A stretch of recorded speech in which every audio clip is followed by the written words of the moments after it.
నమస్తే అండి. ఈ వీడియో సంథింగ్ స్పెషల్. నేను ఇప్పుడు మ్యూజిషియన్ వీణా శ్రీవాణి కింద ఈ వీడియో చేయట్లేదు. ఒక సీనియర్ మీడియా పర్సన్, ఒక జర్నలిస్ట్గా ఈ వీడియోని చేస్తున్నాను. బికాస్ నేను సీనియర్ మీడియా పర్సన్ అని చెప్పుకోవటానికి ఒక పర్ఫెక్ట్ ఎలిజిబుల్ పర్సన్ని.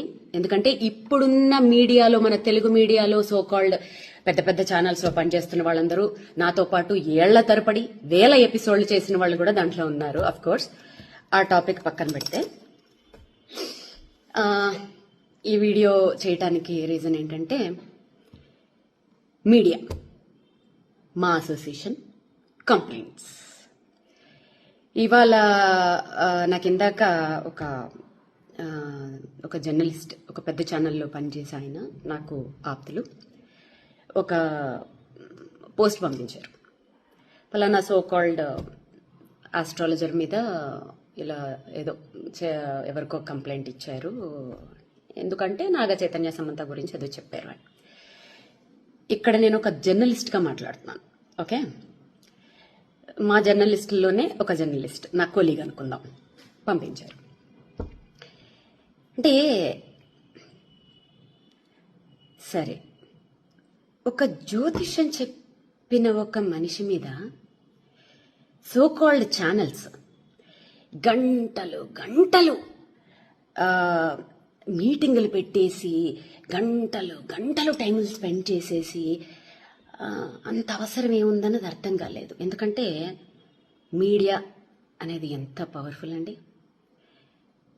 అసలు మీడియా అనేదానికి అసలు విలువే లేకుండా అయిపోయిందని అందరికీ తెలుసు. ఆఫ్ కోర్స్ నేను ఇప్పుడేం కొత్తగా ఏం చెప్పక్కర్లేదు. కాకపోతే ఒకప్పుడు, అంటే నేను పనిచేసిన టైంలో జర్నలిస్ట్ అని చెప్పుకోవాలంటే ఖచ్చితంగా జర్నలిజం పాస్ అయి ఉంటేనే జర్నలిస్ట్ అని చెప్పుకోవచ్చు. ఇప్పుడు ఒక 2 ఇంటర్వ్యూలు చేసేస్తే చాలు జర్నలిస్ట్లే. ఆ లెక్కను చూసుకుంటే నేను సూపర్ జర్నలిస్టులు. ఎందుకంటే వందల ఇంటర్వ్యూలు తీసేసుకున్నాను, వేల ఎపిసోడ్లు చేసేసాను. సో కాబట్టి ఈ జర్నలిస్టులందరూ నా కొలీగ్స్ జర్నలిస్టులు. ఇప్పుడు స్ట్రైట్ ఫార్వర్డ్ గా అడుగుతున్నాను, ఈ పలానా జ్యోతిష్యం చెప్పారు, పలానా వాడెవడో టమాటా కూరలో ఉప్పు ఎక్కువ వేసాడు, ఇంకెవడో ఏదో చేశాడు, ఇవి పక్కన పెడితే నేను పేర్లు తీయకూడదు అనుకుంటున్నాను, కానీ తీస్తున్నాను.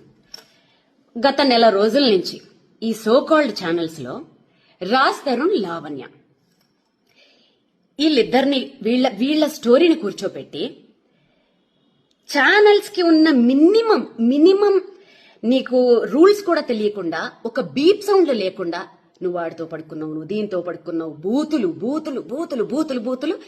ఇంకొకటి ఏంటంటే, ఒక ఛానల్ అయిపోయిన వెంటనే బయట చెప్పుకుంటే సిగ్గుపోతుంది, ఒక పెద్ద శాటిలైట్ ఛానల్స్ కూడా, రండి మేడం మా ఛానల్కి రండి మేడం, మీకు న్యాయం చేస్తాం. ఏం చేస్తారు? అదేదో సినిమాలో లాగా పోరాడతాం అంటే ఏం ఆడతారు అన్నట్టు వాళ్ళకి న్యాయం మీరు ఏం చేస్తారు? మీకు రేటింగుల కోసం కదా. పోనీ వాళ్ళు బూతులు మాట్లాడుతున్నారా? కాదు, ఒక పిల్ల వచ్చి కూర్చుని ఇంకో పిల్ల జీవితాన్ని లాగేస్తుంది దాంట్లోకి. ఆ పిల్ల పడుకుంది, ఈ పిల్ల పడుకుంది, వాళ్ళకి పర్సనల్ లైఫ్లు ఉండవా? వాళ్ళకి మొగుళ్ళు పిల్లలు లేరా? అప్పుడు ఏమయ్యాయి మీ మనోభావాలన్నీ? అంటే మీ మీద సో కాల్డ్ మా జర్నలిస్టుల మీదే ఎవరు కేసులు పెట్టేవాళ్ళు లేరా? ఉండరా? సో ఇది ఎవరు ఆలోచించుకోవాలి చెప్పనా? ఆడియన్స్, మెయిన్ గా యూత్ ఆలోచించుకోవాలి. ఒక శాటిలైట్ ఛానల్ 24 hours లో విద్యార్థుల నోటిఫికేషన్స్ కోసం గాని, ఉద్యోగాల కోసం గాని, రైతుల ప్రాబ్లమ్స్ కోసం గాని, ఆడవాళ్ల సెక్యూరిటీల కోసం గాని, ఇంకా దేని గురించి గాని అట్లీస్ట్ ½ an hour అయినా ప్రచారం చేస్తున్నాయండి. ½ an hour. సో మీకు ఒక విషయం, దీంట్లో మీకు ఒక ఇంట్రెస్టింగ్ టాపిక్ చెప్తాను. మా జర్నలిస్టులలో, మా కొలీగ్స్ లో ఒక్క జర్నలిస్ట్ ని మీరేమన్నా అని చూడండి, తేనెటీగ మీద రాయి పడితే ఎలా ఉంటుంది తెలుసా? అలా వచ్చేస్తారు. ఆ యూనిటీ మీలో ఉండాలి.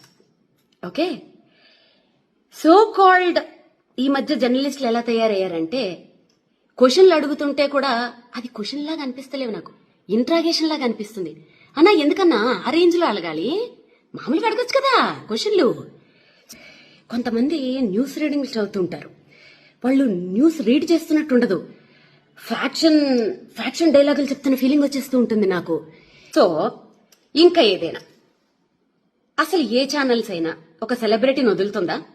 అసలు నిజంగా వాస్తవానికి మాట్లాడుకుంటే ఈ సెలబ్రిటీలకు అసలు ప్రైవసీ లేకుండా చేస్తుంది ఎవరు? సోకాళ్ళు మనమే కదండి.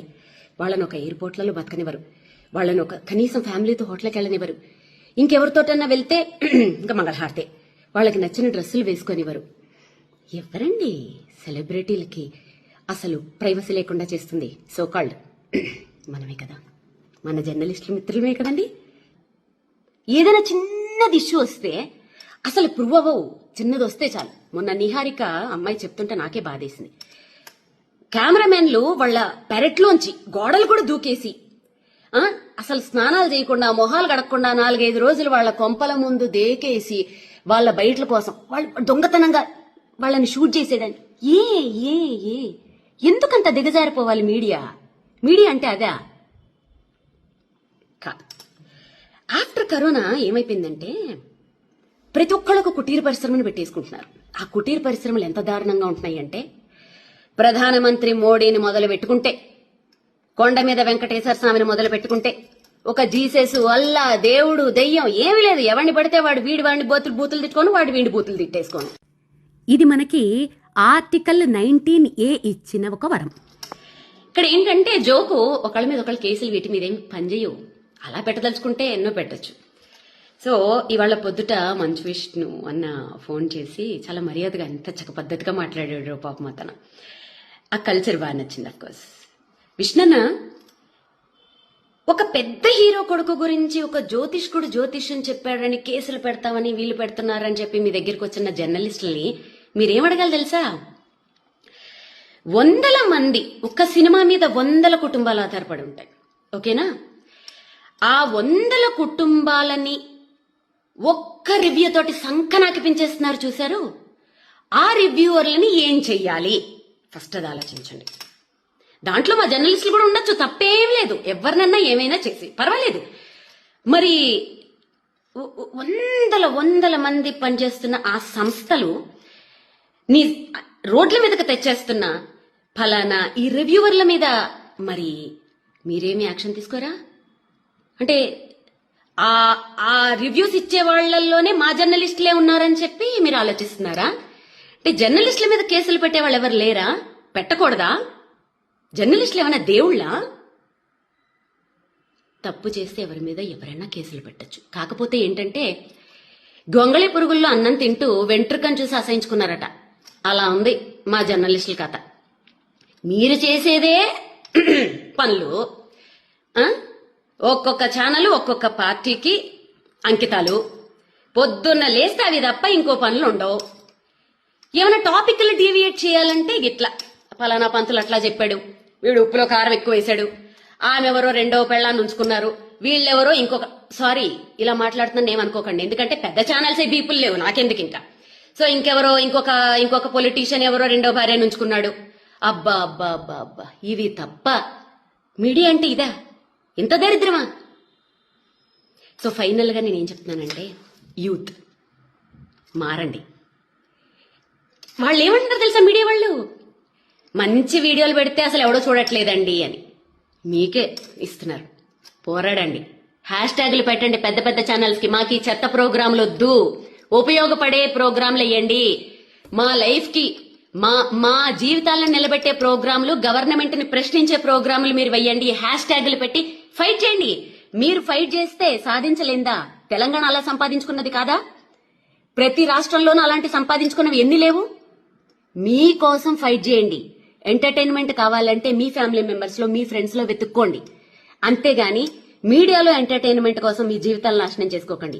ఛానల్స్ ని ఎదిరించి ప్రశ్నించండి. ఓకే? మీరు ప్రశ్నించి మీరు సాధించిన రోజు మీ ముందు నిలబడి యాజ్ ఎ సీనియర్ జర్నలిస్ట్ నేనే ఫైట్ చేస్తా. ఈ జ్యోతిష్యాలు, పురోహితుళ్ళు, అసలు ఇవన్నీ బ్యాన్. అసలు సోషల్ మీడియాలో చెప్పకూడదు. ఎవరైనా చెప్తే ఫస్ట్ నా మొగుడు కాదు, ఎవరు కాదు, ఫస్ట్ నేనే కేసు పెడతా. ఓకే? అసలు ఈ వీటికి నాంది పలికింది ఎవరు? మీడియా వాళ్లే కదా. 2009 నుంచి పలానా ఎవరైనా పెద్ద పొలిటీషియన్ హాస్పిటల్లో ఉంటే వాళ్ళు ఉంటారా పోతారా? ఒకవైపు జ్యోతిష్కులు, ఒకవైపు డాక్టర్లు. పలానా క్రికెట్ మ్యాచ్లు వస్తుంది, ఎవరు విన్ అవుతారు? ఓ పక్క జ్యోతిష్కులు, ఓ పక్క డాక్టర్లు. దాంట్లో ఫస్ట్ గా వేణుస్వామి ఉండాలి, లేకపోతే మళ్ళీ అది ఎవడో చూడడం. ఓకే, ఓ పలానా సినిమా, ఈ సినిమా హిట్ అవుతుందా ఫట్ అవుతుందా? ఓ పక్క డైరెక్టర్లు, ఓ పక్క జ్యోతిష్కులు. అసలు దీనికి నాంది పలికింది ఎవరు? సోకాల్డ్ 6 జర్నలిస్టులు మన టీవీ ఛానల్సే కదండి. ఇప్పుడు ఎవరికి వాళ్ళు కుటీర పరిశ్రమలు పెట్టుకుని ఓన్ గా చెప్పుకుంటూ ఉంటే మీకు నొప్పి వచ్చింది కదా. ఇక్కడ మారేది మారరు సోకాల్డ్ ఛానల్స్, సోకాల్డ్ రాత్రికి రాత్రి పుట్టుకొచ్చేసిన చుట్టుకు పుట్టుకు యూట్యూబ్ ఛానల్స్. మారాల్సింది ఆడియన్స్, మారాల్సింది యూత్. మీరు మారండి. మాకు ఈ దిక్కుమాలిన ప్రోగ్రాములు వద్దు, మేము చూడము అని చెప్పి హ్యాష్ ట్యాగులు పెట్టి ఫైట్ చేయండి. మీలో ఆ రిజల్యూషన్ వచ్చినప్పుడు అన్ని మారతాయి. అప్పుడు నేను కూడా మారతాను. నేను మీ ముందు కలిపి పోరాడతాను. ఓకేనా?